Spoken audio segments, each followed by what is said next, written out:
In 1946, a hit song told America to get its kicks on Route 66, and for 20 years, millions did.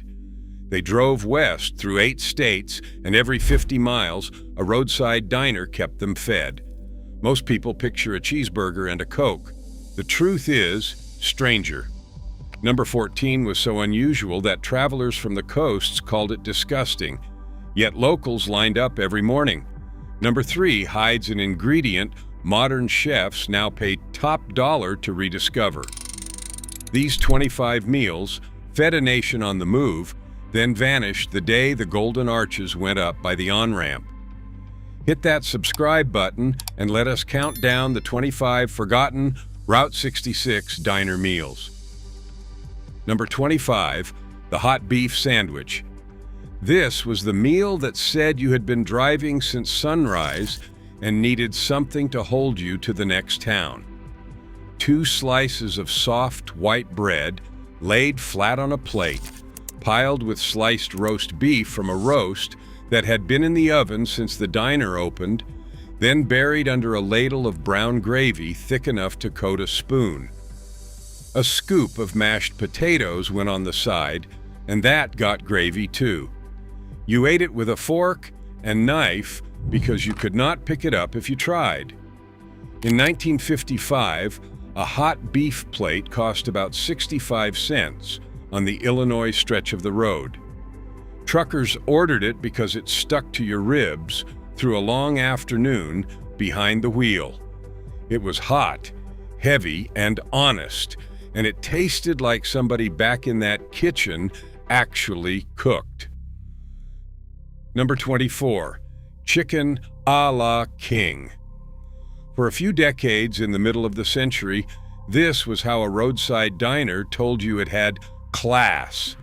Diced cooked chicken, mushrooms, and pimentos folded into a rich cream sauce sharpened with a splash of sherry, then ladled over toast points or a split biscuit or a nest of buttered noodles. It looked fancy. It tasted like a Sunday dinner that somebody else had cooked for you. A plate ran about 70 cents in the late 1940s.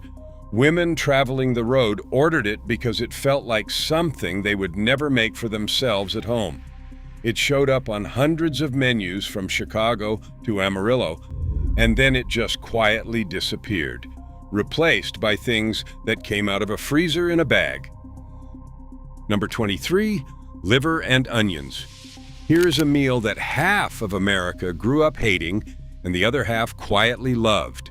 Beef liver, sliced thin, dredged in seasoned flour, and laid into a hot skillet slick with bacon grease, while a mountain of sliced onions went soft and golden in the next pan over.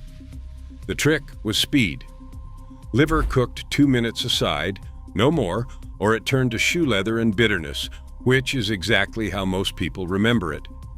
Done right, it was mild and rich, crisped at the edges, and still faintly pink inside, the sweet onions piled on top. A plate cost about 55 cents in 1952 with mashed potatoes and a roll. Diner cooks loved it because liver was one of the cheapest things the butcher sold, often less than $0.25 a pound, and it was packed with iron and B vitamins that kept road-weary drivers from running down. We stopped ordering it the moment we could afford to skip it. The nutrition never went anywhere. The recipe did. Number 22, city chicken. There was no chicken in it. That was the joke and the genius both. City chicken was cubes of pork and veal pushed onto a wooden skewer, breaded, browned, then finished slow in the oven until tender, shaped to look like a little drumstick. Back when chicken was a luxury and pork scraps were cheap, this was how a cook gave the family the feeling of fried chicken without the price of it. By the 1950s, it had become a diner standard across the industrial Midwest stretch of the route, through Illinois and into Missouri. A skewer or two came with potatoes and gravy for about 60 cents. The breading went crisp and golden, the meat stayed juicy on the stick, and children who had never tasted real chicken thought this was the real thing. It is almost completely gone now. Most Americans under 60 have never heard the name, let alone tasted it. Number 21, the horseshoe sandwich. If you pulled off Route 66 in Springfield, Illinois, and you were really hungry, this was the meal you asked for by name. It started with thick toast, piled with a hamburger patty or a slab of fried ham, then crowned with a pile of French fries, and then the whole open-faced monster was drowned in a hot, sharp cheese sauce made with real cheddar and a splash of beer. They called it a horseshoe because of the shape of the meat and the way the fries fanned out like nails in a shoe. A smaller version was a pony shoe. It came to the table on a sizzling platter, the cheese sauce running down into the fries, and you ate the whole thing with a fork. A full horseshoe cost about 75 cents in the 1950s, and it ended arguments about whether you were still hungry. It is still served in central Illinois, but almost nowhere else, and most of the country has no idea it ever existed. Number 20, American goulash. This had nothing to do with Hungary, and everyone knew it. Elbow macaroni, ground beef browned with onion, a can of tomatoes, a shake of paprika, and whatever was wilting in the walk-in, all stirred together in one big pot and held warm on the back of the stove. It cost the kitchen almost nothing, and it sold for about 50 cents. The tomatoes went sweet and deep as they simmered. The macaroni soaked up all of it, and the beef gave it enough body to hold a working man until quitting time. It was the meal that fed the road crews building the very highway the diner sat on. Now it lives only in church cookbooks and the memories of people who grew up eating it on a Tuesday. Number 19, the cozy dog. Out in front of the Cozy Dog Drive-In on the Springfield stretch of Route 66, a man named Ed Waldmeyer was selling something he had perfected in the Army, a hot dog dipped in cornmeal batter, fried golden, and served on a stick so a traveler could eat it with one hand and keep moving. He called it a cozy dog. Most of America would later call it a corn dog. It cost a nickel in the late 1940s. The batter went crisp and slightly sweet. The dog inside stayed hot and snapped when you bit it, and a kid in the back seat could eat one without making a single mess. It was food built for the road, for a family that did not want to stop long, for the new American idea that you could eat a meal in a moving car. The corn dog survived. The cozy dog, dipped fresh and fried to order at a counter while you waited, mostly did not. Number 18, Salisbury steak. Call it hamburger steak, call it chopped steak. It was the diner's clever way of selling you the cheapest beef in the building and making you feel like you had ordered something grand. Ground beef mixed with breadcrumbs, egg, and onion formed into an oval patty, browned hard, then simmered low in a dark mushroom and onion gravy until it was tender all the way through. It arrived smothered, sitting in a pool of that gravy with mashed potatoes alongside to catch the overflow. A plate cost about 65 cents in 1956. The breadcrumbs stretched the meat, the gravy hid any dryness, and the whole thing yusted far more expensive than the dime's worth of beef inside it. Named after a doctor who thought Americans should eat more beef, it became the workhorse of the dinner menu from Chicago to the California line. Frozen dinner companies eventually stole the name, slapped it on a foil tray, and the real thing, made fresh in a skillet, faded out from under it. Number 17, the pork tenderloin sandwich. Across the heartland stretch of the road, this sandwich was a point of pride. A thin cutlet of pork, pounded out wide and flat until it was bigger than a dinner plate, breaded and deep fried until it crackled, then laid on a small hamburger bun that it dwarfed completely. The meat hung out past the edges by inches on every side. You dressed it with mustard, pickle, and raw onion, and you ate the bun part first because there was no other way to manage it. It cost about 45 cents in the 1950s. The contrast was the whole magic of it, that shattering crisp crust against the tender pork, the tiny soft bun lost somewhere in the middle. It is still a sacred thing in parts of Indiana, Illinois, and Missouri, but the breaded, fried, made-to-order version has all but vanished from the rest of the country. Number 16, the Frito chili pie. As Route 66 climbed into New Mexico, the food changed, and so did the menu at the lunch counters. The Frito pie was the proof of it. A cook would split open a small bag of corn chips right down the side, ladle a scoop of red chili and beans straight into the bag, then top it with cheese and chopped onion and hand it to you with a fork still standing in it. You ate it out of the bag. It cost about a quarter. The chips went soft at the bottom and stayed crunchy on top, and the whole thing carried the deep, earthy heat of New Mexico red. It was cheap, it was hot, it required no plate, and it tasted like nowhere else on the road. Today it shows up at fairs and ballparks, stripped of its chili and its meaning. First pattern break. Here is what nobody puts in the song. The diner itself was the thing, more than any single plate that came out of its kitchen. Picture it. A long counter with a row of swiveling stools bolted to the floor, booths along the window, a coffee urn the size of a fire hydrant always running, and a waitress who could carry 4 plates up one arm and call every regular by name. She knew the truckers by their rigs and the families by their license plates. The cook worked a flat top 6 feet long and never wrote anything down. For a traveler 1,000 miles from home, eating alone at a counter in a town whose name they would forget by morning, that diner was the only warm room for 100 miles in any direction.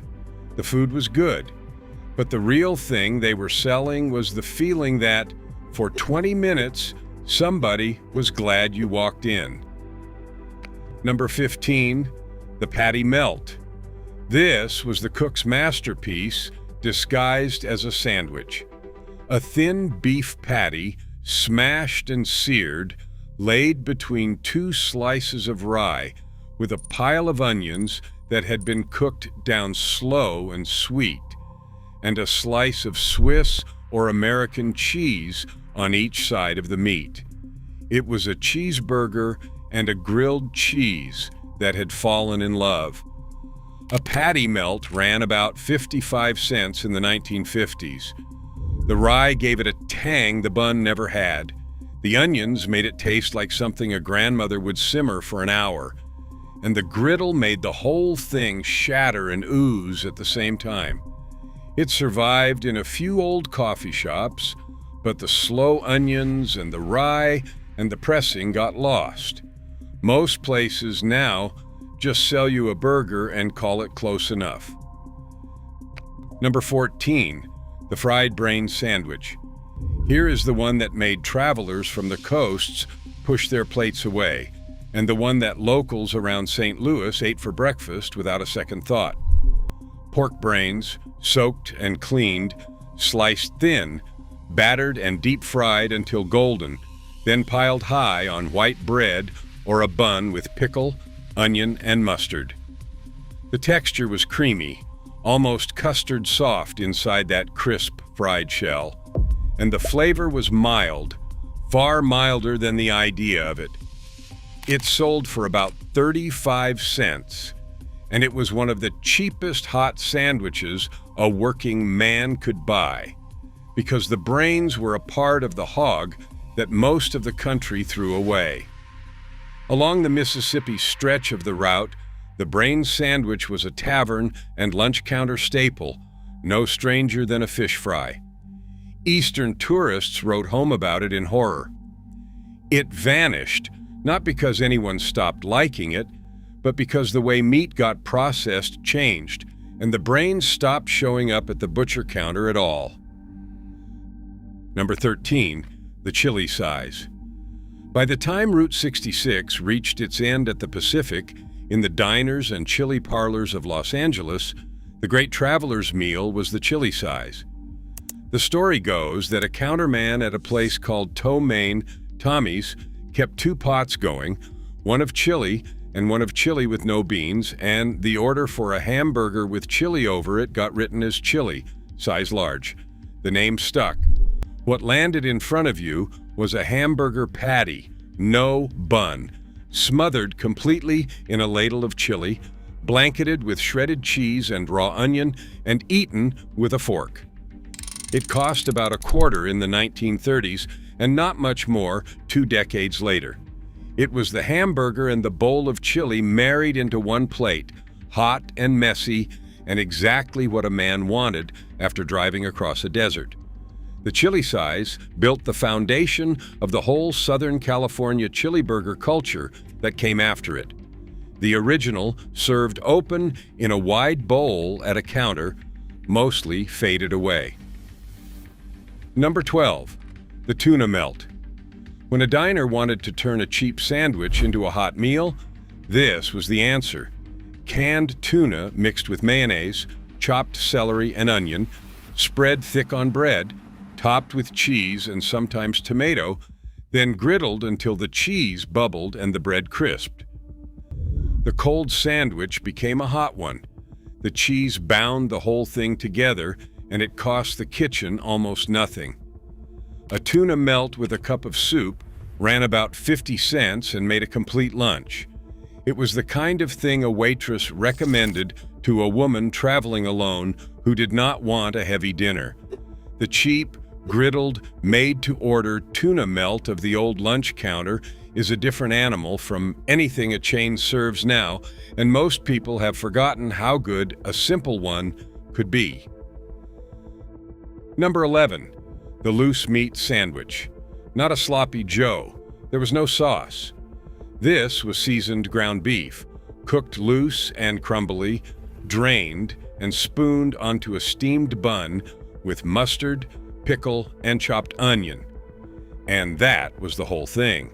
Across the upper Midwest reaches of the road, places built their entire reputation on it.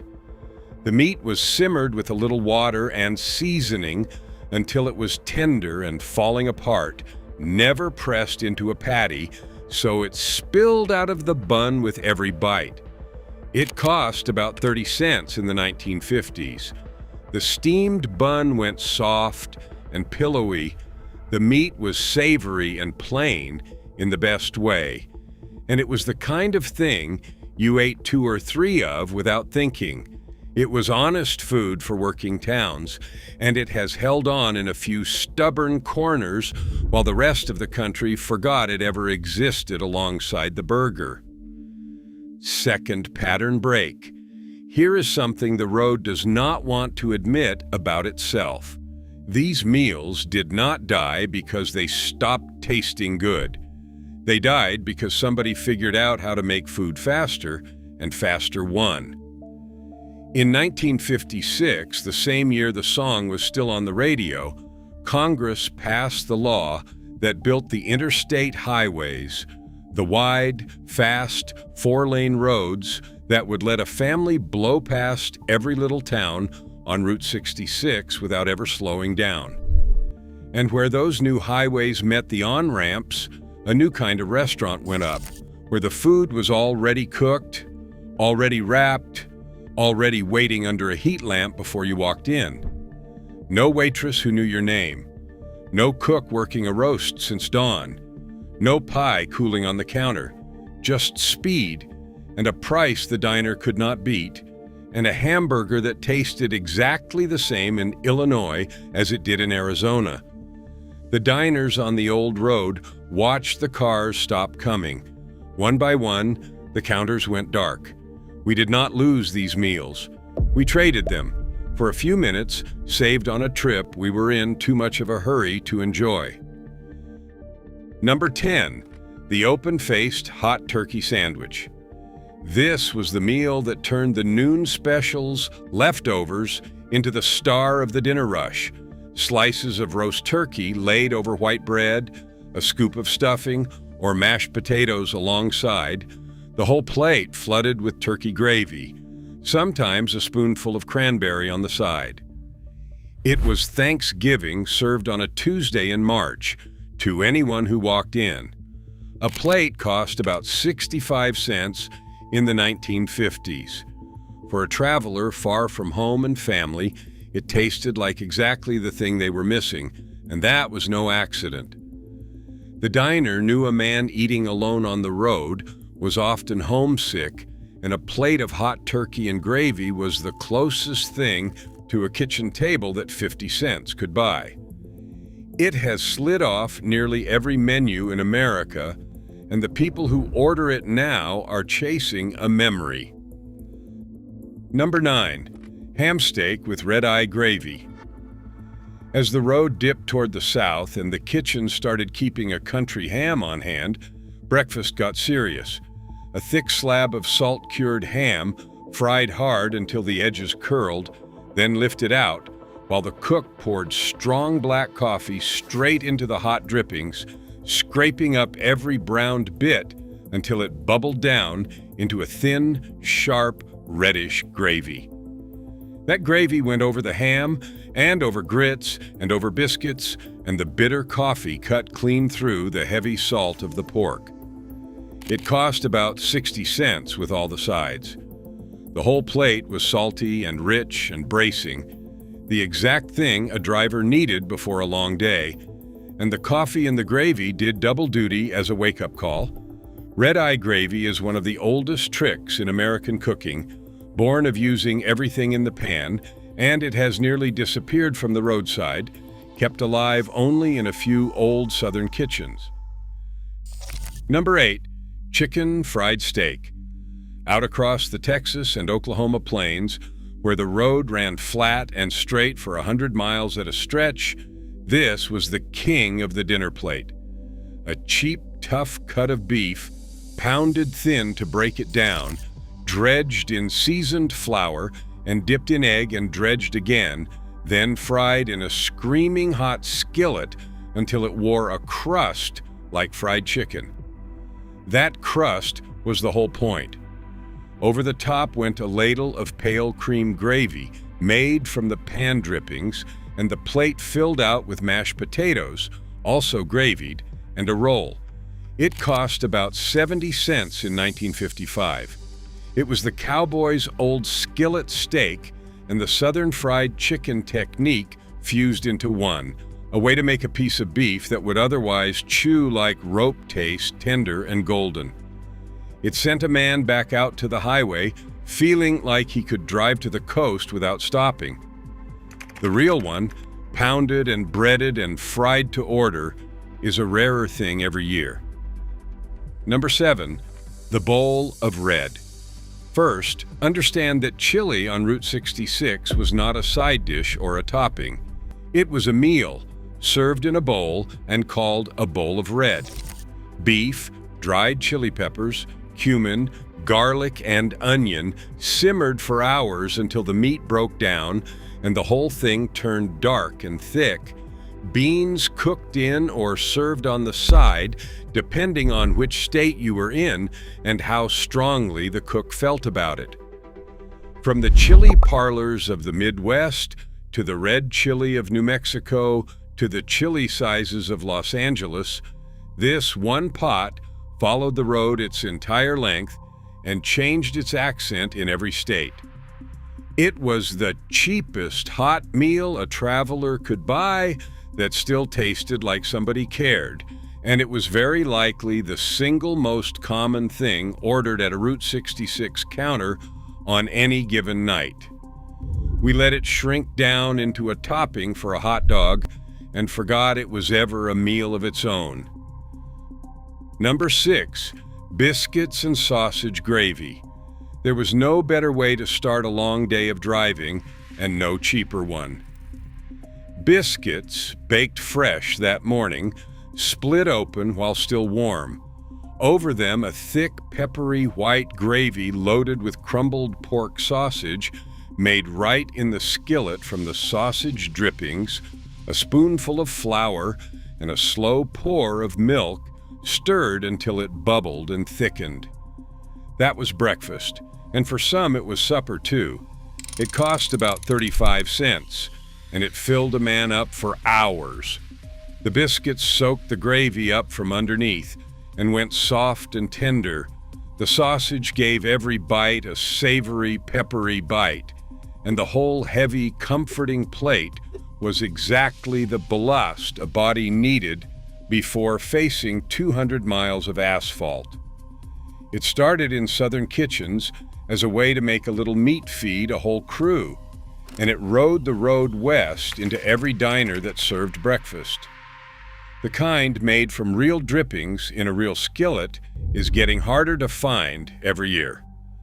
Third, pattern break. Here is the part that catches in your throat if you let it. Most of the people eating at these counters were alone.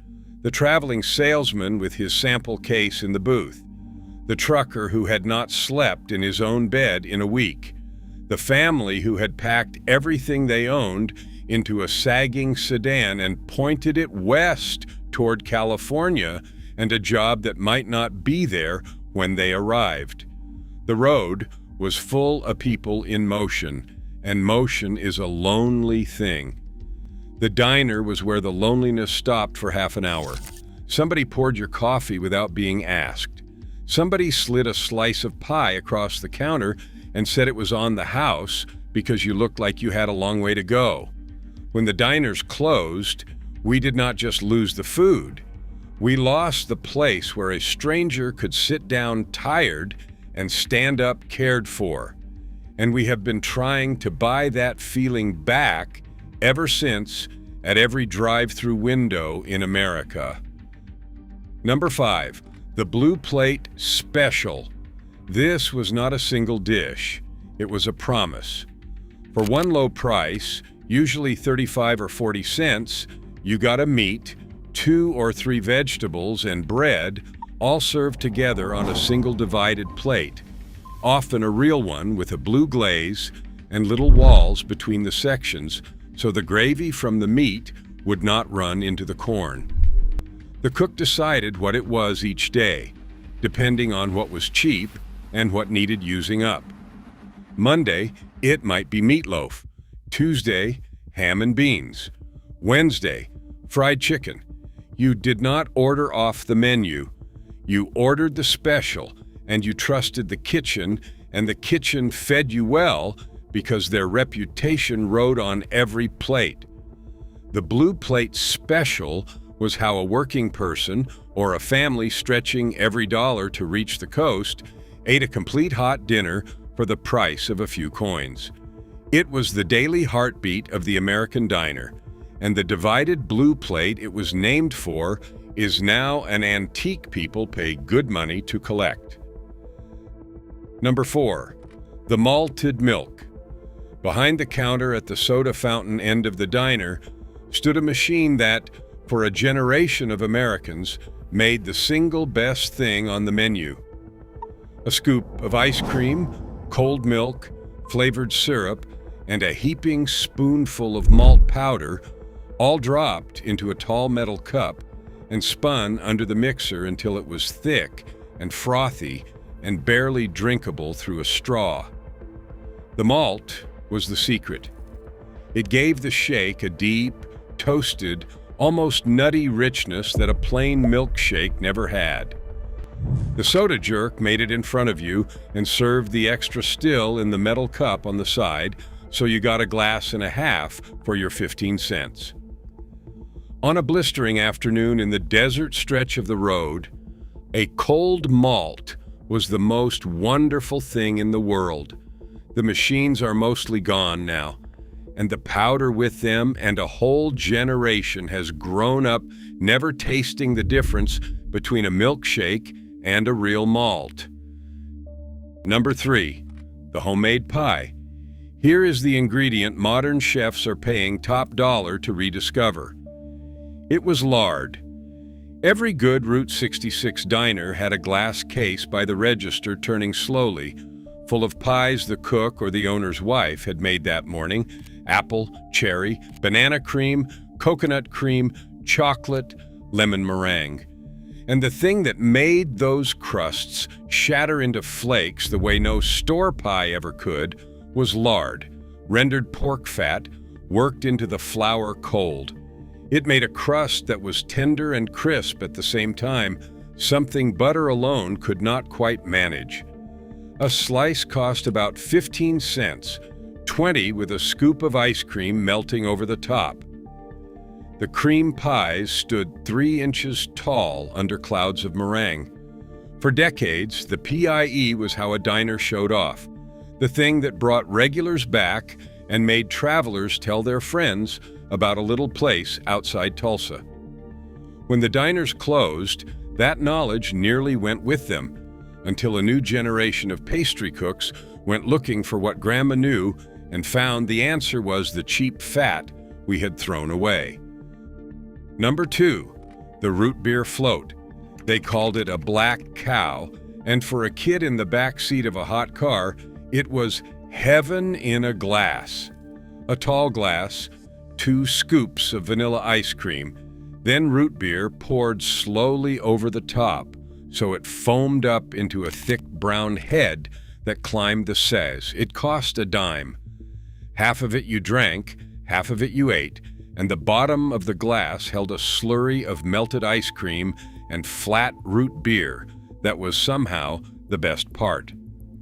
Drive-ins and diners all along the route built whole reputations on their floats, served in frosted mugs at the window so a family never had to leave the car. It was simple, it was cheap, and it was pure joy. The float survived in name, but the frosted mug and the slow pour and the soda jerk who made it just for you mostly did not. Number 1, the bottomless cup of coffee. At the top of this list is the thing that was not really a meal at all, and yet it was the soul of every diner on the road.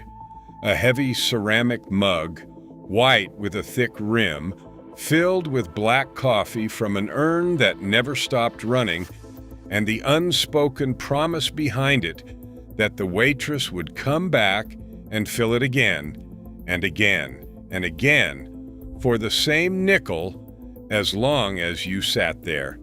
It was the cheapest thing on the menu and the most important. The cup of coffee was what a lonely traveler bought when he could not afford a meal, just to sit in the warm and be among people for a while. It was what the trucker nursed at 3 a.m. to stay awake for the next leg. It was what 2 strangers in adjoining stools talked over until they were not strangers anymore. The coffee was rarely good. It did not have to be. It was hot. It was endless. And it came with the only thing the road could not sell you anywhere else, a seat at a counter where, for as long as your cup stayed full, you belonged somewhere. When the last of those diners went dark, that is what America lost. Not the recipes. The welcome. Here is the challenge. The next time you are on a long drive, get off the interstate. Find one of the old places still hanging on along a stretch of the original road, the kind with a counter and a pie case and a coffee urn that never quits. Order the blue plate special, whatever it is that day. Get a slice of pie with a lard crust if they still make one. Tell me in the comments if the food was better than the drive-through you would have hit instead, because I think you already know the answer. Drop the meal you would try first. I want to know if the horseshoe sandwich gets more love than the bowl of red, because these were never just diner meals. They were the welcome a whole country gave its travelers mile after mile before we decided we were in too much of a hurry to stop.